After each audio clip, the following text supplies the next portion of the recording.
All right, welcome everybody. Bob Umar here for my weekly chat at SEOPA to Seize Your Passion. Excited to join you guys. Thanks for coming in. I threw in a very provocative title, right? How to live your best life while thinking of death. What does that even mean?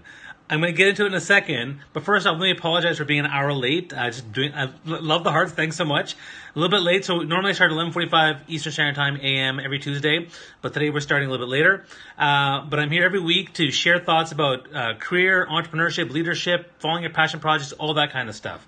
And today I want to talk about something really important, which is you can live your best life by thinking of death. Deep topic. I'm a 5-time TEDx speaker, and I want to make a big announcement that my fifth TEDx talk, which I did a couple months ago, the video is being released this Saturday. I'm super excited. Watch out for it. I'm excited and nervous because I don't know how people feel about it. It's a very touchy topic, so we'll see how it goes. 5-time TEDx speaker, one of Inc. Magazine's top 100 leadership speakers. I'm here every week. I want to share stuff. All our stuff's on seopa.com/stream. I'm a YouTube, LinkedIn channels. You can see all that stuff. So let's talk about this. How can you live your best life thinking of death?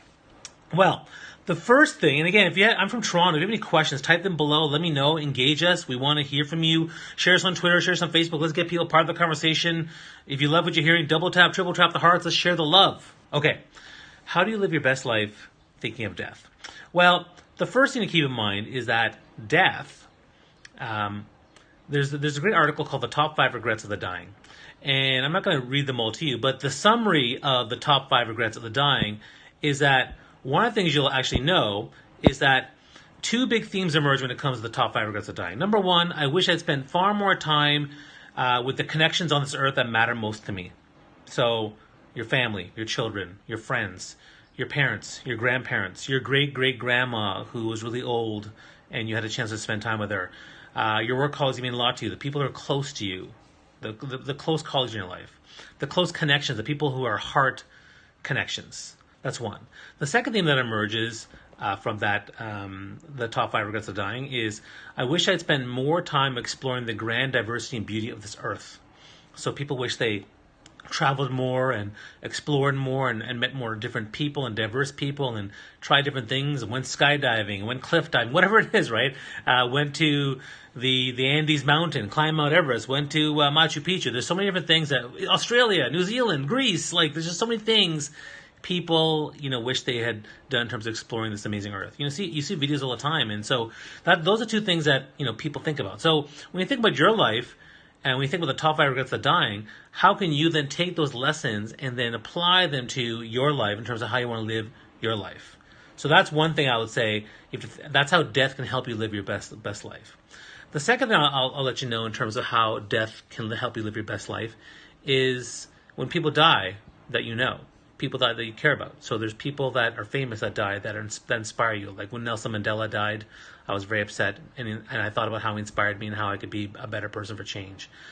When my uncle died in December, I thought about the life he lived and the impact he had on me as his nephew.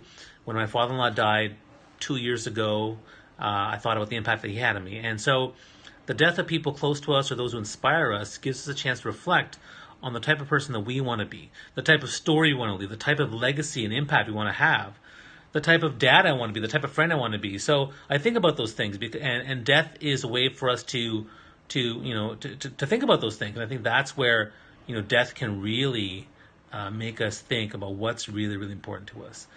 And then similarly, on the same thing of death, is not just the people that close you die, but when you see tragedy. When I see tragic events around the world, earthquakes, tsunamis, or kids being gunned down, and these things, it's just so upsetting, and it makes me think about my values. It makes me think about what I care about. It makes me think about how can I help. It makes me think about how I can be an advocate for positive change. How can I be an ally? And again, relates to how I want to live my life. Someone once said maybe I shouldn't talk so much about some of these issues, particularly the politically sensitive ones, but again, my values are about love, empathy, kindness, forgiveness, and connection. And for me, I'm going to talk about things where I feel like people are unnecessarily dying or being hurt or being unhealthy and things like that. So, that's something that affects me greatly in terms of how I want to live my best life, right? So that's how death can inspire us to live better lives. We learn from death. We learn from the history.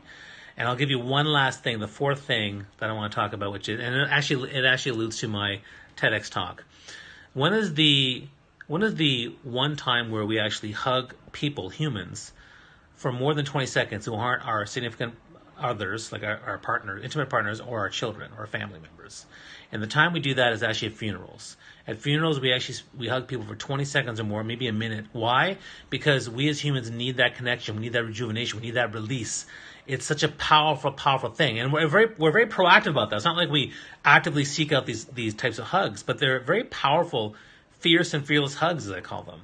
And so, imagine if we could actually take that powerful, rejuvenating, releasing, and scientifically proven benefits of long-term 20-second plus hugs and touch, and we can leverage that to benefit other people's lives. Imagine if we were proactive about that. And so that's what my TEDx talk is about. It's about fierce and fearless hugs and how you can change a person's life in 20 seconds. It's going to be released on Saturday. You can check it out on Twitter, Facebook, LinkedIn, whatever. Anyway, but it relates to death because, again, hugging and connection. They always say whenever death happens, hug your loved ones harder, hug your kids longer, hug people, more often. So for me, these are all the different things that I want, people to remember me for. Bobby gave great hugs. Bobby, affected my heart. Bobby was there for me. Bobby created that impact. And so when I think about my life, my legacy, my story, I think of my children. I think about my family, friends. I think about my audience, out here, and I do the best I can to make it work. So hope you found this helpful to you. If you have any comments, comment below. Comment on the coba.com/streams thread. You can also check this out on YouTube as well as all my videos on Instagram, LinkedIn, Facebook. And I really thank you for my time. Thanks for the hugs. Love the hugs. It's good. That's a good ending. I love when people make me smile like that. Share this. Share this for our 24-hour rotation. Let people know about this topic. And I'll see you next week, every Tuesday Eastern Standard Time, 11:45 a.m. All right. Wish you guys all the best. Have a safe and wonderful week. Thanks. Bye.